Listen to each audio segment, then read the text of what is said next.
బావా వంట అయింది రా. నాకు వర్క్ ఉంది, నువ్వు తిను. సరే, నేను వెయిట్ చేస్తా, కలిసి తిందాం. వెయిట్ చేయడం ఎందుకు? నేను తినమన్నా కదా, తిను నువ్వు. బావకి ఇష్టమైన కర్రీ చేసిన ఈరోజు ఎలా అయినా ఇద్దరం కలిసి తినాలి. ఆ సౌండ్ ఏంటి? ఈరోజు కూడా బావే వంట చేసుకుంటున్నాడా? అయితే ఈరోజు కూడా కలిసి తిను.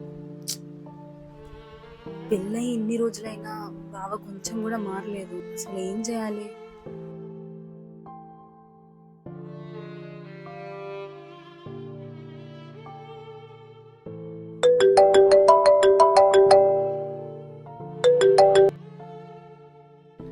హలో. హలో. హలో అత్తయ్య.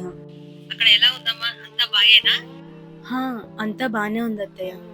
నాకు అర్థమైందిలేమ్మా, వాడిని చిన్నగా ఉన్నప్పటి నుంచి చూస్తున్నావు కదా, వాడి కోపం నీకు తెలుసు కదమ్మా.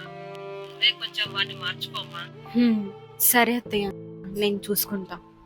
సరే అమ్మా, జాగ్రత్త. సరే అత్తయ్య, నేను మళ్ళీ కాల్ చేస్తాను.